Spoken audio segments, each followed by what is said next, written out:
Half dozen গোলে পুলিশের barricade ভাঙল ইস্টবেঙ্গল। ম্যাচের শুরু থেকে আক্রমণাত্মক মেজাজে ফুটবল খেলতে শুরু করে ইস্টবেঙ্গল। খেলা 17 মিনিটে পুলিশের ব্যারিকেড ভাঙেন সায়ন বন্দ্যোপাধ্যায়। 41 মিনিটের ব্যবধান 2-0 করেন বিষ্ণু। হাফ টাইমে সেই স্কোর লাইন রেখেই মাঠ ছাড়েন ইস্টবেঙ্গল। ঘরোয়া লিগে আবারও জয়ে ফিরল ইস্টবেঙ্গল। কাস্টমসের কাছে গত ম্যাচে আটকে গিয়েছিল ভিনো জর্জের ছেলেরা। ঘরের মাঠে ফিরতেই জয় ফিরল ইস্টবেঙ্গল। পুলিশ এফসিকে হাফ ডজন গোলে উড়িয়ে দিল লাল হলুদ। এই জয়ের সুবাদে লিগ টেবিলের মগডালে উঠে গেল ইস্টবেঙ্গল। 5 ম্যাচে লাল হলুদের ঝুলিতে 13 পয়েন্ট। ভবানীপুরকেও 5 ম্যাচে 13 পয়েন্টে অর্জন করেছে কলকাতা ফুটবল লিগে।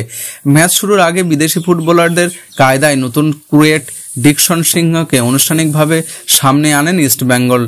দর্শক ভর্তি গ্যালারির সামনে দুহাত তুলে সমর্থকদের অভিবাদন করান লাল হলুদের নয়া ভিডিও। 4 বছরের চুক্তির চেয়ে জিসনকে কেরালাস বাস্টার থেকে সই করিয়েছে ইস্টবেঙ্গল। উপস্থিতি ছিলেন সিনিয়র দলের কোচ কালেস কুদ্রাক। ইস্টবেঙ্গলের কর্তারা ছাড়া উপস্থিতি ছিলেন বিনিয়োগকারী সংস্থা কর্তা রিভাস আগরওয়াল ও সন্দীপ আগরওয়াল। জিনসনকে হাতে তুলে দেওয়া হয় 6 নম্বর জার্সি।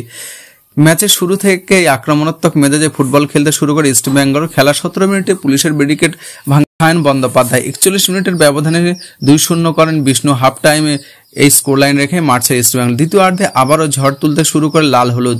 3-0 করেন শ্যামল বেসরা।